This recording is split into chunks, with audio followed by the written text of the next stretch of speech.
We were a household divided for a couple of days this week. It's Honorado and Bagnardi. It's Chris Honorado. It's Ashley Miller in for Sean Bagnardi this week. And when the Yankees and the Braves play one another, it doesn't happen all that often. We've gone to that matchup in person, Ash. Things get a little more tense in our household, doesn't it? Yeah, a little bit. But we're adults. We can handle it. Yankees keep rolling. Mets keep falling. There is some news. I don't know that I'm going to call it good news, but there is some news with Jacob deGrom and Noah Syndergaard that Mets fans can at least look forward to. There's a pitcher at the Little League World Series who is dominating. I'll give you my general thoughts on the Little League World Series before we dive into that.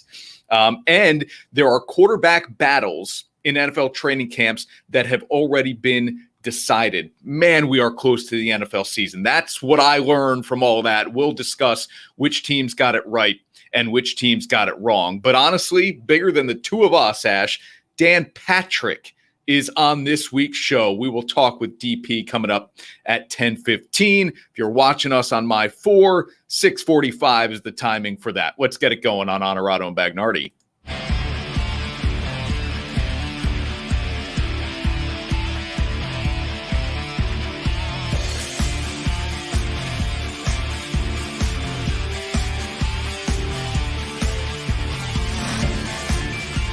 This is Honorado and Bagnardi, brought to you by Outfit House.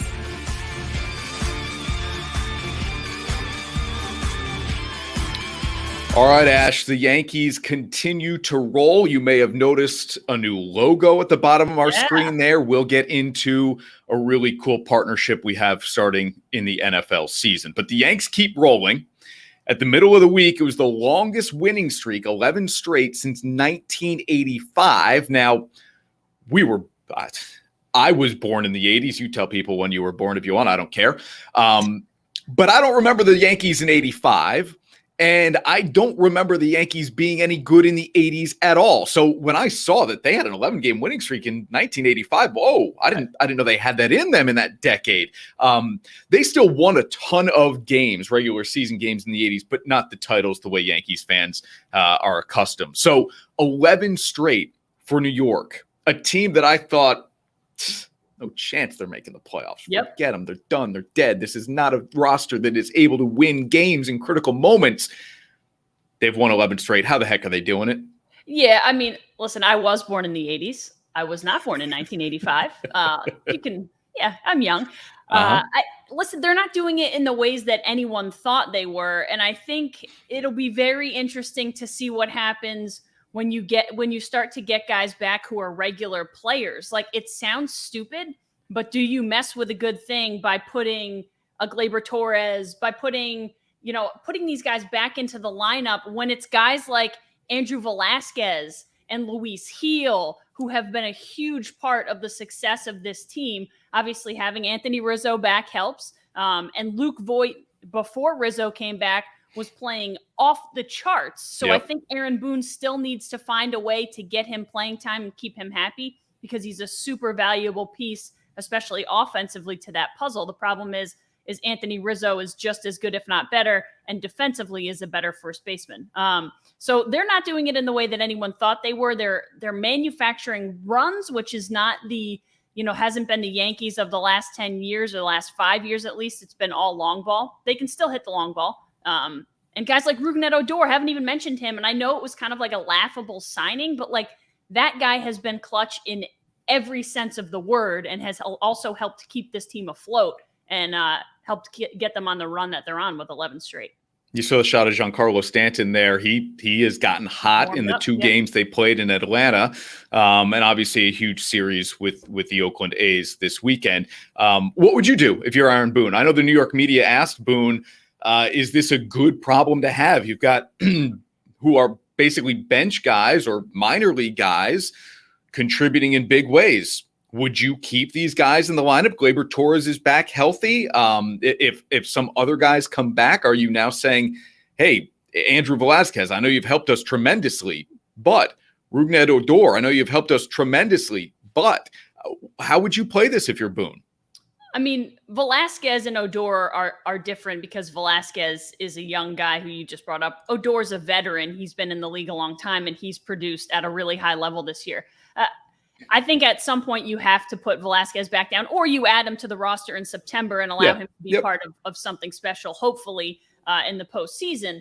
But I don't think anyone can fault you for putting a guy like Gleyber Torres back into the lineup. I personally wouldn't, because he's underachieved in my mind this season in particular. I let the guy who's producing go until he's not producing anymore. And then at that point you make a switch. But can you keep a guy like Gleyber Torres on the bench knowing his potential? But listen, I'm done with the word potential with that guy. We haven't seen it.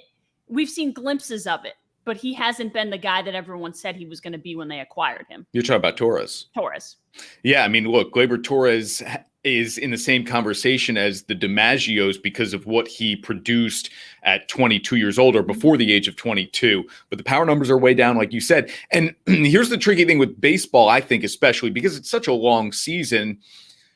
Unless you are in that clubhouse, unless you're in that dugout, it's hard for us to quantify the impact that chemistry is having on this team. And so if you do shake things up just to get your opening day starters back into this lineup, does it really mess with the way that things are going for this team? Are they simply beating bad teams at this point? I mean, the Oakland series will perhaps tell us a good amount. I don't know. Playoff caliber teams, right? Go ahead. That's also a team that's kind of gone the other way. Falling too, yes. Week. So, I'm not sure that series is going to tell us a lot, but 2 games against the Braves, those are 2 good wins. It's not like, the couple series before when you're beating mediocre teams like the Twins, you have to beat those teams. 2 wins against the Braves is a little more telling, and you have to beat the A's, or at least I would say you get, at the very least, you split. But if you can get 3 or 4 or sweep that series, that's huge because they're so close. They're a game and a half back of Boston in the wild card, and Boston is right behind New York. So it's a huge series in Oakland. I think it's one of those series that could tip things one way or the other for the rest of the season. Like, you go out and lose 4 straight in Oakland, and we've gone from 11, in a row to, well, now you're in real trouble. So. The great Dan Patrick coming up in fewer than 10 minutes here on Honorado and Bagnardi. Ashley Miller in for Sean this week. News today was that, Jacob deGrom and Noah Syndergaard are getting closer. We had heard the timeline on deGrom was being pushed back before he was even going to be able to throw a ball, that the Mets were going to allow him to do that.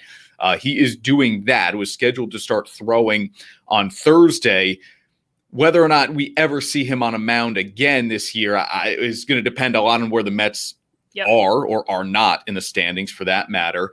And I would say the same thing about Syndergaard here. Maybe you want to get him some starts before the year is out, even if you're not in playoff contention, just so he has a little bit of a feel of a major league atmosphere again. In 2021. It's been so long for him, but Syndergaard has rehab assignment starts on his calendar. So maybe we do see Syndergaard, Ash, in September at Citi Field or on the road with the Mets, regardless of where they are in the standings. But I would, look, the way the Mets are playing now, why do more with Jacob deGrom than simply have him throwing off flat ground? I don't understand and I'm not saying that they are rushing him back, but if they do ramp up his throwing program, I just won't understand it. Yeah. For me, if they can't come back like this week or in the next 10 days, like, why push it? You're 7 games back at the end of the week. Who knows what you'll be back? And like you said, I think it really depends on where they are.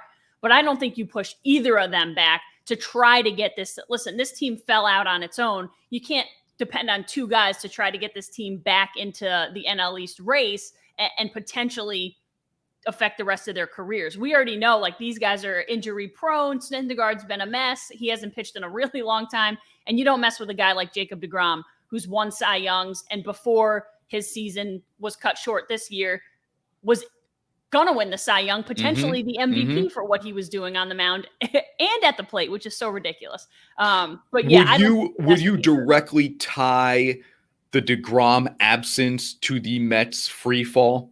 Can it be that simple? No, I don't think it is, only because listen, he was the reason they were winning a lot of games, but they weren't overproduced. That offense wasn't overproducing for him either. They were losing games when he was in, or he was getting a no decision, or they were winning because they would score 2 and he would give up 1. It's not like they were giving him 5, 6, 7 runs a game when he was pitching. But I think the offense has been drastically different. Listen, Pete Alonso coming out of the home run derby was really, really good, and then he dropped off the face of the earth. Guys like Francisco Lindor and Javi Baez have been injured. Like, there's a lot going on there, but I think you've said it before. That's offensively not a great team to begin with. So I'm not sure where the runs are going to come from with or without Noah and Jacob deGrom back in the lineup. This was their owner's tweet a little more than a week ago, questioning the offense's ability. And yeah, it is more than suspect. It is not a quick fix. Javi Baez was simply not going to be inserted into this lineup, and all of a sudden it would take off. And he has been injured. He's missed 2 weeks. Lindor's missed a bunch of time, like you said, Ash, but he is now back. Alonso, again, struggling, and he's had big spots here in the last week plus. We'll final out in the 9th inning, an opportunity to deliver with runners in scoring position, and he hasn't gotten it done. So the clutch, right? If you believe in clutch actually being I think it is.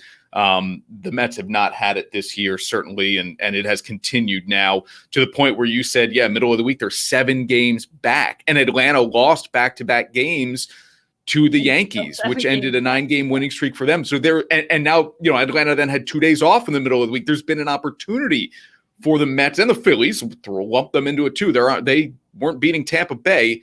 Opportunities for those teams in the NL East to try to catch Atlanta, and it hasn't happened. Let me just ask you one thing about the Yankees here before we get to Dan Patrick. Do you think they have enough in the tank here with a month to go to catch Tampa Bay? Or are you already thinking, you know what, we're going to have to win a wild card game? Yeah, I don't think so. I also didn't think they would make the playoffs, though. And listen, that's not out of the realm of possibility. If you tinker with stuff and all of a sudden you lose 5 of 10, and a couple other teams win, you're not talking about the wild card could be out of the question if you start to lose a couple games. I don't think you focus on winning the division at this point. The problem is Tampa just doesn't lose. This team has won 11 in a row, and there's still 4 games back in the division. It's like, no matter how much you win, you're not making up ground in the division because Tampa isn't doing you the favor of losing any of those games. So I think that is like, you're working really hard, but just not going anywhere. So forget about it. If you happen to win the division, great. But I think now your focus it becomes holding on to that first wild card spot and making sure you do enough to get in. All right, we're going to get to the Little League World Series discussion later on in the show. And I'll share my general thoughts of the Little League World Series. But there is a phenomenal, I'll call it a performance, but it is an encore. Every single time this kid takes the mound, you have to talk about it. You have to at least watch the highlights of it, and I'm certainly doing that. But we've got the opportunity to talk with the great Dan Patrick earlier this week. I want to bring you that conversation next, live from his studio, where he does his show every morning on Peacock TV. And, of course, you can hear him on the radio in the Capital Region as well. A man who was one of the ESPN SportsCenter pioneers, and now has branched out in a big way to TV and digital platforms. He just continues to grow this industry, and we're so honored to have him on the show today. Dan Patrick coming up next right here on Honorado and Bagnardi. Happiness is found in simple things. The sun on your face, sharing laughs, at the campground, getting wet, relaxing together, the love of family. There's never been a better time to go outside and play. Alpenhaus Pool Spa Boat and RV. Bringing families together and creating memories since 1964. Teams. Athletes. Organizations. We're transforming the custom apparel industry through product and purpose.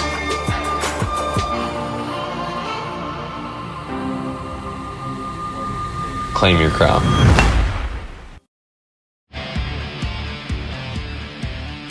And now, back to Honorado and Bagnardi. Brought to you by Alpen House.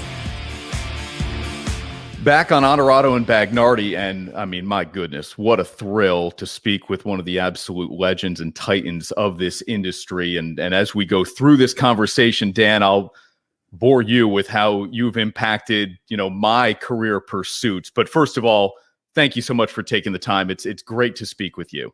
Thank you, Chris. Thank you. Fire away. All right. So the great Dan Patrick with us here. You, of course, watch him on Peacock TV. And if you're listening to the radio in the capital region of New York, you get him on Fox Sports 980 as well. Let me just first, Dan, ask you about how you ended up on the many platforms you have throughout your career, because while you've been a pioneer, you've also really kind of embraced and adjusted with the times. What was your immediate reaction when they said, we're going to stream the show after you had been on TV for so long? Well, I think that's where we're headed. That I was lucky that I got in at CNN when CNN first started, lucky that I got into ESPN when ESPN was starting, and therefore I wasn't afraid to take a chance. I left ESPN, almost 15 years ago, and I wasn't afraid to take a chance. I was going to do a simulcast. I was going to make it look and feel differently. And then when the opportunity came up with Peacock to stream the show, I thought, great, because then you're part of something that you're building. And that's what I've been a part of, building CNN Sports, ESPN, to then, building a podcast and then building a simulcast with this show. So it just seemed like that's the evolution of where we're headed with all the streaming partners. And Peacock's been wonderful. There's nothing better than having a boss who doesn't bother you. That's it. What is that like? It's freeing because you don't do anything and think, oh, I'm going to hear about this. It's really rare when we hear from somebody. There are probably times we should, but for the most part, I think they figured out that this is who we are, what we are, and does it matter if they tell us, that was good or bad or indifferent? Well, my buddy Sean and I have been at this for about 3 months, and we're thankful to our bosses because they do leave us alone, really, for the most part. If you haven't listened to, and Dan, no surprise, somebody like Ryan Russillo can certainly steal my thunder, but Russillo and you went way back in time, which was a lot of fun to listen to on his podcast. So people, go listen to the Russillo podcast with Dan because he tells a great story about calling DirecTV and really how this show became, what it is now that we watch every single day. All right, so your producer Fritzy helped me out here. I want to give him credit for helping to align this segment. Will he get fired for this, hooking up with a show in Albany? And then when you had to kind of arrange your schedule because I couldn't do a certain day, what was your immediate reaction? Be honest. Well, first of all, he's not a producer. He's a booker, and he knows that. But he tries to I think he's trying to produce this. He also said it was a show in Rochester. So he didn't even get that right. But other than that, he got your name right, Chris, and that's about it. All right, so you thought I'd ask you a bunch about the Bills, which people even here in Albany remind us there's only one team in New York. I'll ask you a question about the Bills here. Will they miss the most games this year because of unvaccinated players? Oh, God, I don't know. You got Cole Beasley, but yeah. I don't know. I haven't taken inventory with all of these teams so far. I mean, it's one of those where if I wanted to find out, I probably could, but I'm trying to be fair to people in what they want to do, need to do, what they should do, what teams are doing, the league's doing.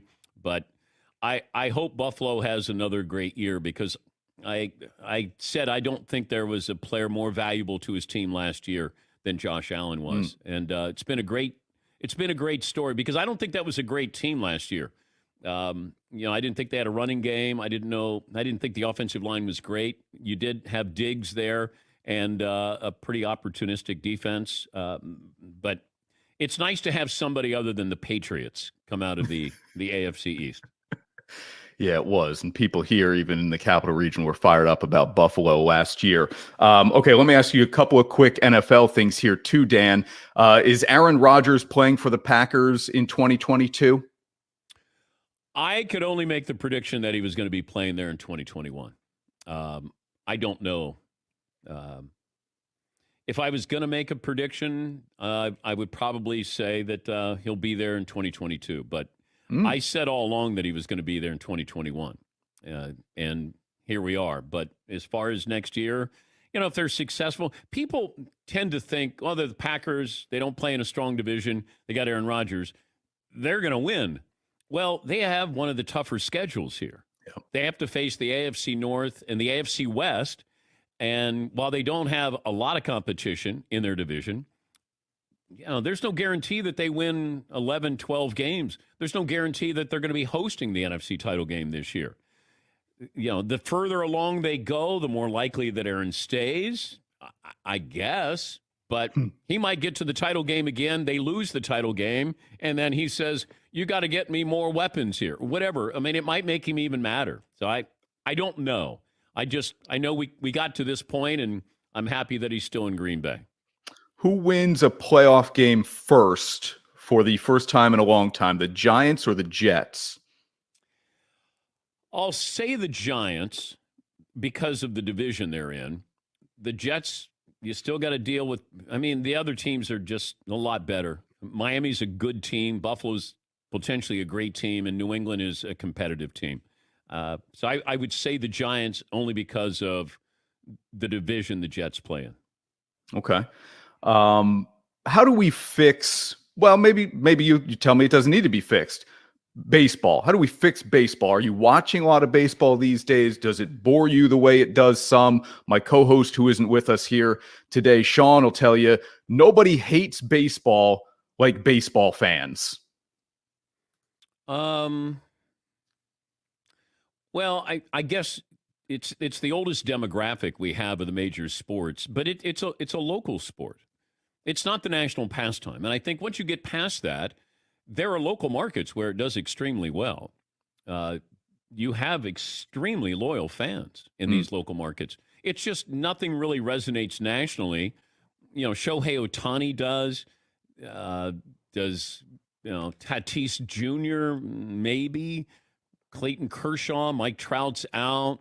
The Yankees, there's not a real pulse here where you go, I got to go see that guy other than Ohtani. But it's the analytics where this is what you do. This is how you do it. You throw hard until you need Tommy John surgery. You swing hard and you either strike out or hit home runs. I grew up in an era when there was movement in baseball, hit and run, sacrifice bunt. Taking the extra base, hitting the relay guy, just simple things. I always say, go back and watch a Little League World Series or the College World Series. That's the way baseball used to be. And it's sad to say that, but, does a younger generation enjoy this? Maybe they don't want to have the other stuff. They want to see guys throwing 100. They want to see guys hitting 450-foot home runs. It's not for me, but maybe baseball's not programming their game for me. They're programming it for the next generation. Yeah, well, I'm with you there. We're only separated by one day on May 16th, and I feel the same way that you do, man. All right, I know you've answered these questions 1,000 times already. Allow me to bug you with them all the same. Toughest interview you've ever done, either subject or person? Tanya Harding was difficult. Just because I wanted to ask her about what happened with Nancy Kerrigan. And she had found religion, and I wanted to know, how did her religion kind of come to terms with this as well? And she did not want to talk about it. Whitey Herzog was talking about a book that he wrote the foreword to about the Cardinals. And the book was about drug use with the Cardinals. And the PR release said, hey, you could ask him about all of these things. I'm going, is Whitey Herzog going to talk about, his players using cocaine? Said it in the PR release, and then I brought it up, and Whitey didn't want to talk about it. He eventually hung up on me. But those are two that probably come to mind as being difficult. We had Boog Shambi on sometime last year, so more than 12 months ago now, honestly, even. And I asked him, was he ever intimidated in an interview setting? And he told a great story about Barry Bonds basically just telling him to F off in the Marlins clubhouse one day. Were you ever, I mean, maybe even just early on, ever intimidated? Because you don't ever strike me as somebody who goes into an interview nervous to ask something. Well, I flew cross country when Bonds was with the Giants, and I remember his agent had agreed to him to do an interview. And I got there, went into the locker room, and I remember some of the Giants were like, what are you doing? And I said, oh, I'm interviewing Barry. And they go, really? I said, yeah. And Bonds was in another room, and then he came out, and he didn't say anything. I said, hey, Barry, I'm here to do an interview with you. And he knew nothing about it. And then he called his agent or his handler, and he eventually did it. But my producer handed him the microphone for him to hold. And he said to my producer, slavery is over. You hold on to that thing. Whoa. That's how we started the interview. That one was, and he was a good interview. He wasn't great, but he was good. The other one was Lawrence Taylor. This is back in the mid-'80s when he was suspended for cocaine use. And I remember going to the press conference, but they didn't allow TV in. It was just the writers. And so Lawrence Taylor came out, and he had these dark, dark sunglasses on. And I remember him walking, and I was introducing myself, and I had talked to his agent. I said, we'd like to talk to him. And his agent said, yeah, just ask him. Well, Lawrence didn't say anything. I reintroduced myself again. He's walking towards his car. I said, look, we didn't get that, your response. Could you do it on camera? I won't ask you any questions. And then he stopped, and I could see the whites of his eyes through these dark sunglasses. And he said, if you ask me that bleeping question again, something bad was going to happen. And I turned to my cameraman, and I said to him, his name was Ricky Shine. I said, Ricky, just keep rolling on this. Because I thought, if he does something, right. At least I got some content out of this. And I just remember he kept walking, and he got into this dark blue Porsche and then sped off. Peter King was writing for New York Newsday newspaper. He runs out, and he goes, what did he say? So I'm giving him the detail. So Peter is writing about me trying to get this interview with Lawrence Taylor, and never got that interview with Lawrence Taylor. Man. Art, as many people know, you played college basketball. In the age now of NIL, take me back to your college days. What would be the endorsement it would be a slam dunk for you? It would be me in layup lines, just dominating. That'd be probably about it. I wouldn't have been able to take advantage of name, image, and likeness. That's for sure. Well, I didn't play anything in college. I went to Ithaca. Gino's Pizza and probably Natty Light, I've said, would be top of the list for me. Okay. Yeah, class all the way. Yeah, top shelf. All right, final one here for you, Dan. You're on Family Feud with the Danettes. And, of course, you're at the top of the table, so Steve Harvey is waiting for your answer, and you're trying to steal from the other team. Who's most likely to give you the best answer? Paulie, Fritzy, Seton, McLovin? Who are you going to listen to in that big spot? It might be Fritzy because he watches those kind of shows. Therefore, he would know what kind of answers they'd be looking for. Okay. McLovin might overthink it. Paulie would be snarky. Fritzy would probably be... He might be the guy that would be on the level of what they're asking for on Family Feud. Okay. Awesome. Yeah. Weekday mornings on Peacock. And if you're on the radio, 980 Fox Sports in the Capital Region is where you can find the Dan Patrick Show. And you can see it on your screen on Twitter @DP Show. Dan, thank you again so much, man. The way you've influenced my career and so many others. I don't know if that's flattering or just makes you feel old, but you are a titan in this industry, man. Thank you. Chris, thank you very much, and good luck. The great Dan Patrick. We'll react to all of that right after this. We're back in 30 seconds. At Marcella's Appliance Center, our commitment is to you, providing essential appliances that families depend on for cooking, refrigeration, cleaning, and sanitation, plus appliance repair. You can have peace of mind that Marcella's is here for you today and every day, like we have been since 1957, helping you make the right choice with trusted brands like Whirlpool, Maytag, KitchenAid, JennAir, and many more. Shop Marcella's Appliance Center in-store, online, or by phone. We're here for you. And now, back to Honorado and Bagnardi. Brought to you by Alpen House. That was awesome. Opportunity to speak with Dan Patrick, a little bit about his career. As I said, the way he has influenced so many others with what he has accomplished in this industry. That was a lot of fun. Some quick comments coming in here. Brian, great interview with Dan Patrick. Yeah, he's the man. Cheryl wants it back on regular cable. I don't blame you, Cheryl, but now you get him on Peacock. Check him out on Peacock. All right, that's the place to find him now. Hard to beat DP. There's no doubt about that. And Mark says small but he matters. Yeah, we got Dan Patrick. We got Dan Patrick.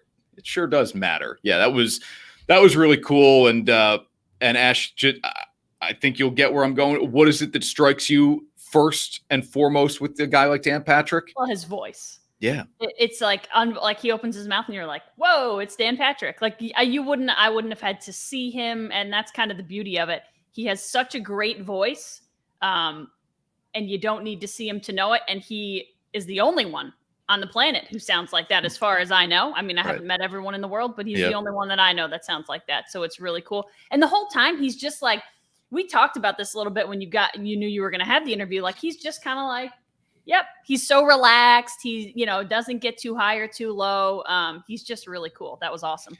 Yeah, he was the same way he is every morning. If you watch his, I'll call it radio show, but it isn't. It's a sports talk show, and he's not addressing the camera a lot of times the way we do here. He's just hanging out, talking sports with a bunch of listeners and 4 other guys in the room with him. So yeah, that was cool. Our thanks to Dan for taking the time, an NBC property with Peacock TV, and able to help us out here at the NBC in Albany, New York. All right, we talked about it to him real quick. I know you kind of mentioned it to him, but I said to you before, when we knew this was happening, I said, like, he is one of the first people that I remember watching on SportsCenter when he worked at ESPN. And it was like, that to me was like a moment where I was like, okay, this is something I want to do. It was him. It was Linda Cohn. There are others, but he was kind of like very influential in my decision to go in this direction. And I know he was with you too. So that's pretty cool. And to see him still doing it and enjoying it. Carol, you're right, Carol, sexy voice. Yeah, I mean, he's still going, and he's still at the top of his game and the top of the industry. For anybody who's thinking like, well, he's not on TV and he's on, people are finding shows, streaming services only. It's only going to continue. The Rockman's watching, Ash. Great show by the Honorados. Yeah, we're going to have to change the name of this show pretty soon. Yeah, you're not kidding. Ashley Miller in for Sean Bagnardi this week. Bags is back for the first week of the NFL season. And on that note, we've got a really exciting announcement here on today's show that Pick 6 Vodka of Saratoga Courage Distillery, a local company, a local brand, local people at the heart of it, joining Honorado and Bagnardi for our weekly NFL Pick'em segment brought to you by Pick 6 Vodka. So our thanks to Pick 6 Vodka for teaming up with us. And I could not be more thrilled to have them as part of the crew here on Honorado and Bagnardi. It's going to be a fun segment each and every week. We'll reveal a little bit more details about how viewers can get involved, an opportunity to win some Pick 6 swag, gift bags, that type of stuff when you go head to head with me and Bagnardi each week. We'll get into that as we get a little bit closer to the regular season. No, I mean, that'll be you beat us every single week, I'm sure. Not a slam dunk, but you got a good shot to beat him. There's no doubt. So really cool things happening with Pick Six Vodka. All right, Sam wants to know how are we picking the guests? It'll be done at random, Sam, but if you watch the show, there'll be ways to get involved where you can kind of get your name into the virtual hat, if you will, and we'll draw names at random. So you got 18 weeks now in the regular season, right? 17 games. 18 weeks, an opportunity each and every week to beat us and maybe even work towards a larger grand prize at the end of the season. The NFL season's getting close, Ash, and we know that because now teams are finally committing to starting quarterbacks. And actually, I'm writing down teams here that I don't think I know yet who their starting quarterbacks are, but let's go through the ones that have now announced. Okay. I'll rattle them off quickly. The no surprise, of course, is Trevor Lawrence. No surprise at all. That was not going to be a quarterback competition as much as Urban Meyer may have wanted it to feel like one in camp between the number 1 overall pick and Gardner Minshew, who's not a bad player. No. You take Trevor Lawrence, who's been the second coming for a few years now, number 1 overall. He has to start first week of the Gardner season. Minshew is a backup quarterback in the NFL. Yes. How about this? I saw this stat today. Lawrence is number 1 overall pick. Of the last 13 quarterbacks to be selected number 1 overall and start week 1, none of them have won. Go ahead. 1. Yeah. Okay, not surprised. I was going to say hold off on I was going to try and guess if it was like how many are still active in the NFL, whatever. But none of them won. I'm not super surprised by that. You're on bad teams. I'd be interested to know how many of those 13 are still a starting quarterback in the NFL. How many, I would look at those names and kind of love to break them down to see who has succeeded, quote unquote, and who has not, maybe. So yeah, interesting. The Jaguars week 1, stand by here, at the Texans. Winnable. Opportunity to win. Opportunity to win. Winnable. So, I just think we always put so much pressure on that number 1 pick. Like, even if Trevor Lawrence is really good, like, is he going to take that team to the next level that quickly? Who knows? And now they're without Travis Etienne, which is tough. So we'll see. Next one that, well, I don't know. The next 3, Ash, I'm going to say I feel like they could have gone almost either way. Yeah. Teddy Bridgewater in Denver. When they signed him, you felt like he probably had the inside track because they weren't sold on what Drew Lock had given him in his first couple of years. But Bridgewater in Denver is one. I'm not stunned, and I don't think that this is an explosive offense with him at quarterback. It's just maybe probably a more consistent offense. Lock has too many peaks and valleys in his game, but he is probably a more physically gifted quarterback than Teddy Bridgewater in terms of getting the ball down the field to some of those playmakers that Denver has. Jimmy Garoppolo in San Francisco. We knew that was coming. You did? Yeah. Okay. Why? I think you're just going to give him time. Like, you're going to give Trey Lance time to really succeed when you finally put him in. That's not to say that if Jimmy G goes out and loses the first 4 games or 5 games, which I don't think he will, that they won't then insert Trey Lance in. But I think you give him time to learn the offense, to really feel comfortable. You have to put a guy like that in a position to succeed. You're already kind of working against the odds coming from a place like North Dakota State. So, like, I think you got to put him in a position to succeed. Do you think you don't need him right away? Why bother? Do you think things go so well with Garoppolo that Lance does not play this year? No. I think they'll give him opportunities either way, whether it's in a blowout one way or the other. You know what I mean? I think. Well, I'm saying starting a game. I think he'll start at some point this season. I do too. I don't think, even if they are 3-1, but winning close games, and Garoppolo has as many interceptions or just straight turnovers as touchdowns, that they will say, we need the guy to take us to the next level. Yeah, we are winning games, but we're not comfortable with the way we're winning games. We can win games more impressively, or I guess click on more cylinders than we are with Garoppolo driving the car.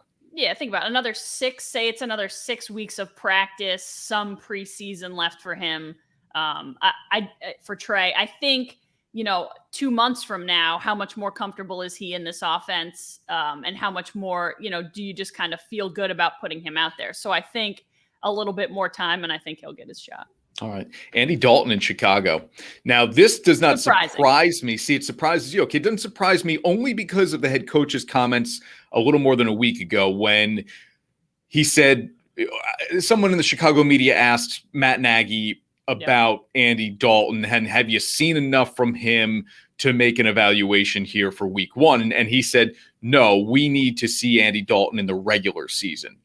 Okay, that's all I need to hear. Yeah. And you're not going to say, we need to see Andy Dalton in the regular season, but let Justin Fields start the first few weeks. And then, well, we still need to see Andy Dalton. No, like Andy Dalton will start week one, and that might be it for him. I don't know. He sounds very motivated here by, being on another team and having a top pick behind him who clearly is very talented. Andy Dalton sounds like a guy like, I'm not just going to let go of this job. So it won't stun me if he plays pretty well for the first 3-4 weeks and then kind of takes a little bit of a nosedive.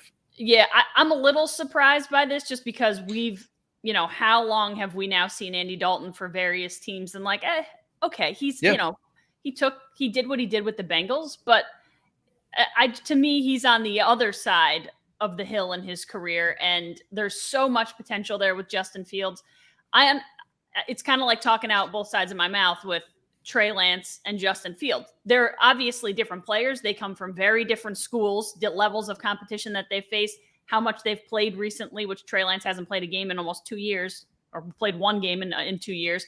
But I still think like Justin Fields is just a little different. So I wouldn't have been surprised if they handed him the ball. But Andy, like the stuff that he's come out to say has been like super fiery. I mean, the redhead in him is out and he is fired up. He said, you know what, Justin Fields, something to the effect of Justin Fields is going to be a great quarterback, but right now is my time. And I was like, whoa, that's strong. Love that. And look, I really do believe you need, whether or not you say it publicly, you need that as part of who you are in order to be a successful quarterback in this league. Like Tom Brady doesn't say a lot of that stuff, but in here and deep down, Tom Brady believes he's the best to have ever played the position. And he's not wrong. He's got everything to back him up. But even at 44, Tom Brady believes I'm the best guy on the field. Every single time I step out there, I'm the best player here. There is that bravado that you absolutely need. Until he shows otherwise. And like you said, the 7 Super Bowl trophies help. Like Andy Dalton doesn't have any of that. No. So to say stuff like that, I was just a little surprised. Yeah, no, I'm with you. I absolutely loved it. Who's going to be the starting quarterback in New England? Cam Newton missing some time, COVID protocols. Does that give Mac Jones the inside track now, or is Cam still the best option if this Patriots team is going to win some games? I do think it's still going to be Cam. I don't think Belichick is going to go to the rookie unless he absolutely has to. I think he's going to give Cam the opportunity, and based on health and performance, that's when we'll see Mac Jones. But if you said to me, hey, Honorado, Mac Jones wasn't going to play at all this year, I'd say, okay, Patriots are probably 10-7 at the end of it all and fighting for a playoff spot. Cam Newton can still be good enough. I don't love him because I don't think he's effective enough as a pocket passer, but I think he can be good enough with this team that they are still in contention for a playoff spot. Yeah, I also think it will be Cam to start the year, but sort of like San Francisco, I think it may go to Mac Jones quicker than not. Like if that team ends up like last year's Patriots team, I think you make the move to Mac a lot quicker than you would have otherwise. You know what I mean? Because you didn't have Mac last year. So you kind of had to ride Newton because you didn't have a better option than that. Yep. Now you have potentially a better option, at least a younger option. And if Mac Jones does anything like he did against the Giants in a scrimmage yesterday, let me tell you something. He'll be playing really quick. He was something like 20 of 25 to start the game. And I get it. It's a scrimmage. It's the Giants. But he seems like the type of guy, an Alabama guy, he's going to take advantage of every opportunity. And if that means taking advantage of time when Cam is out for whatever the reason, the protocol, whatever, he doesn't care. He's getting first rep snaps, and he's going to take advantage of that. So I don't think it'll be long before we see Mac Jones either. Belichick is going to strike gold with Mac Jones, isn't he? Yeah, he always does. He's turned every quarterback into some. It's like amazing how. But and hear me out, like people wanted Matt Castle. People wanted Jimmy Garoppolo because they were these understudies with Bill Belichick. And whether or not they turned into anything, he still has that effect. Like Belichick can have that effect on everyone, but you strike gold with a Tom Brady, and now you could do potentially the same thing. Listen, he was a first round draft pick, so he's not Tom Brady. He's different. Yeah. But yeah, it always feels that way with Belichick. I mean, look, Jarrett Stidham has not worked out, and I thought he had a real potential in New England, but Stidham has not worked out. All right, this question is leading me into where I was going next. Who is starting in New Orleans? Yeah, I think it's the biggest QB question of the season. You know what I mean? Yes. Like, and that's two veterans. It's not even, you don't have a first round draft pick that's involved. This is two veterans duking it out. And who do you think it should be? Who do you think it should be? Not will be. Who do you think it should be? I would go with Taysom Hill. And I don't think it will be Taysom Hill. I think it'll be Jameis Winston. But I think you'll see Taysom Hill get reps like they've done all along. I mean, they've used that guy, the Wildcat, more often than not the last 4 or 5 years. So he will get opportunities. I would go with Taysom Hill. But because Jameis is the same way, like you were talking about the highs and lows, there are no higher highs and lower lows than with Jameis Winston. Yeah. And I would, if I'm Sean Payton, I'm starting with Jameis Winston because, again, down the field, I just think this offense can be better with Winston at his best. Now, like you said, you don't get his best every week. You might only get it every other week, and I know that's not great. So maybe Hill really becomes the guy eventually. There's no doubt Taysom Hill is going to play a good amount. Yep. That one is really intriguing to me because New Orleans can be a really good football team if Michael Thomas decides he's really going to play. That can be a really good team, and it's the quarterback position now holding them back for the first time in a very, very long time with Drew Brees having retired. Washington football team, Ryan Fitzpatrick, and for how long? Yeah, I think you go Fitzpatrick. And it may not be the whole season, but that guy is good enough to win football games. He's proved it everywhere he's been. He's good enough to win football games. And he feels just like he's a great veteran presence, leadership. He feels like a good locker room guy. So I'm going Fitzpatrick all the way. That's a super talented team. I mean, defensive, all people want to talk about is defense, but they can get the job done on offense. And if that defense is 80% of what people think it could be, they're going to be okay. Look, if you're Ron Rivera, you speak frankly with Fitzpatrick and you say, our defense is good enough to win games on its own. You cannot turn the ball over. I don't care if you're throwing multiple touchdowns. I don't need you to do that. I need you to, I'm not going to say manage the game because you cannot turn the ball over. And that has been, Fitzmagic and Fitztragic have been the two sides of his career. You cannot give us Fitztragic. I don't need Fitzmagic.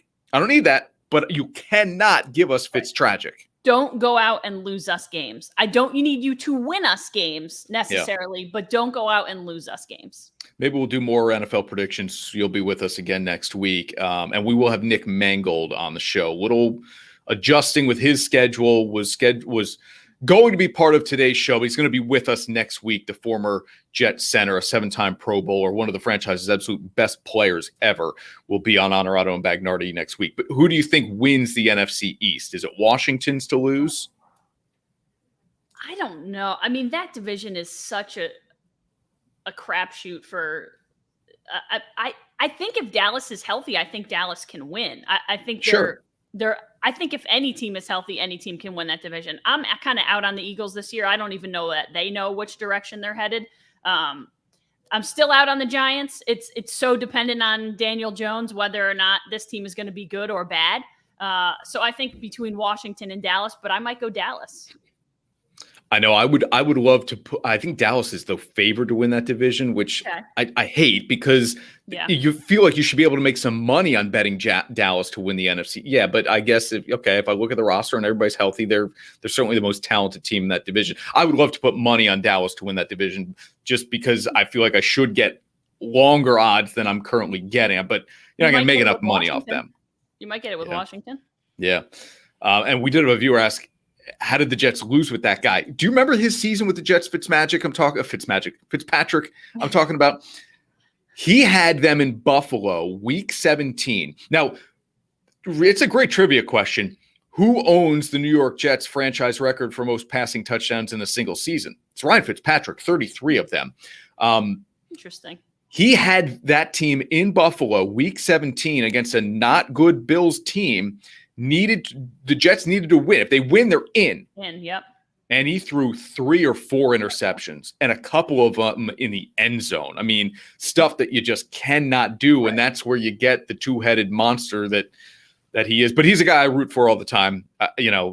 His story is so good, and he's been with so many teams that, you'd love to see him succeed. It was kind of fun with what he did in Miami, bringing them back from the depths of games at certain points. So, yeah, we'll see. We'll see with Washington. That division, the NFC East, of course, is incredibly, incredibly interesting. Yeah. It was incredibly mediocre, and now it's feels like it's getting a little better, so we'll see. Yeah. When we come back here on Honorado and Bagnardi, a performance and multiple ones at the Little League World Series that are absolutely must-watch highlights, maybe full games. We'll talk about what a kid from South Dakota is doing in Williamsport, Pennsylvania. That's next right here on Honorado and Bagnardi. At Marcella's Appliance Center, our commitment is to you, providing essential appliances that families depend on for cooking, refrigeration, cleaning, and sanitation, plus appliance repair. You can have peace of mind that Marcella's is here for you today and every day, like we have been since 1957, helping you make the right choice with trusted brands like Whirlpool, Maytag, KitchenAid, Genair, and many more. Shop Marcella's Appliance Center in-store, online, or by phone. We're here for you. Teams, athletes, organizations. We're transforming the custom apparel industry through product and purpose.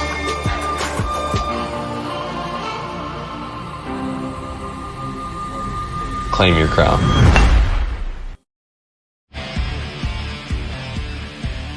And now, back to Honorado and Bagnardi. Brought to you by Alpen House. All right, wrapping things up on this week's show. Again, new logo added to the board. Pick Six Vodka, our partner for what will be Honorado and Bagnardi's NFL Pick'em each and every week. Once we get rolling, September 9th will be the first time you can take part in that, and we'll continue to roll it out on social media as to how you can join us. But we will have a viewer selected at random every single week, picking against both me and Sean, and an opportunity to win a Pick Six prize pack each and every week. Going to be really, really cool. And then a larger grand prize at the end of it all. So we're looking forward to that, and really happy to have the partnership with Pick Six. Our thanks to everybody at Saratoga Courage Distillery. Sam says 8 and 9, good enough to win the NFC East this year.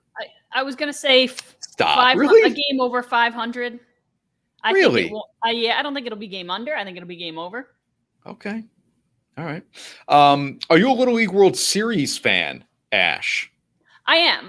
It's so funny. I think no one cares about, in terms of I'm not going to watch Little League baseball until Williamsport, when the Little League World Series comes on. And I wasn't sure that I was, but I popped it on here the other day when I was just kind of hanging out before work.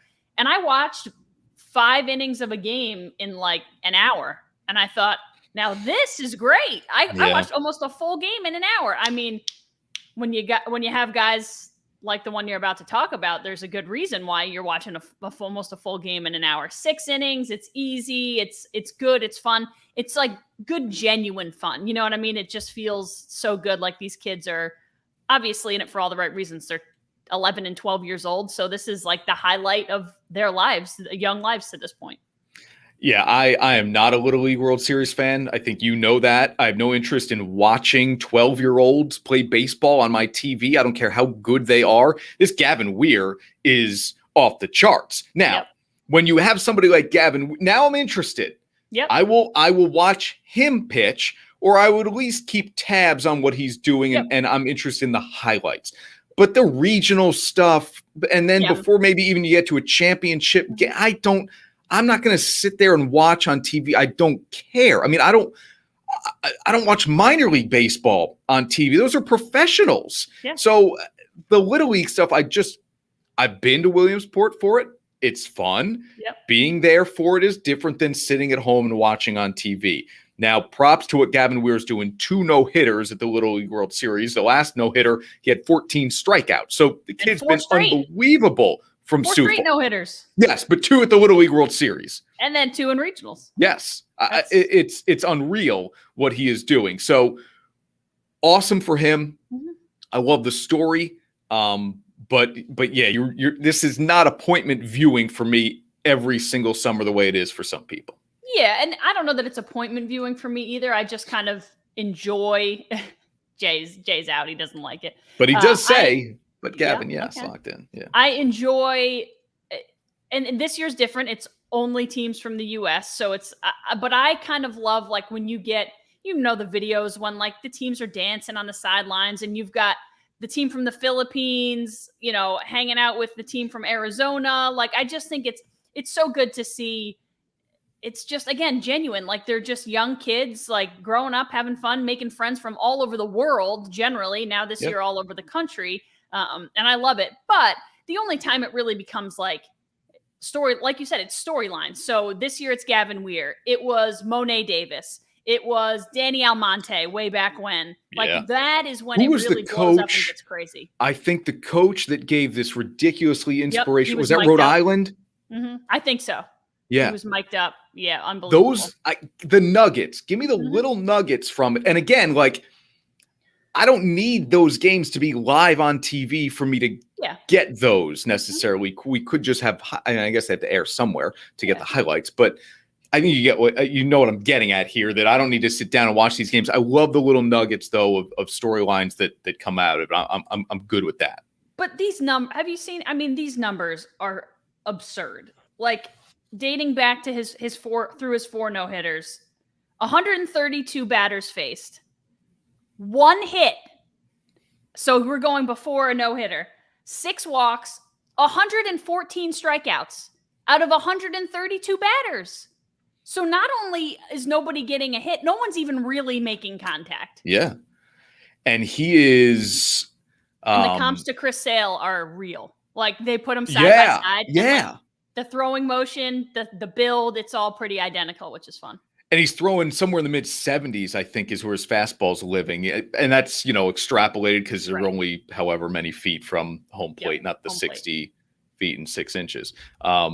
Yeah, really, really cool what he is doing. So Gavin Weir, I'm on board. Little League World Series, you got to give me something special to focus in on each and every single summer. Ash, this was a lot of fun. We're back to do it again next week. Chris Honorado and Ashley Miller in for Sean here on Honorado and Bagnardi. And next week, we'll be joined by former Jet center Nick Mangold. We'll see you then.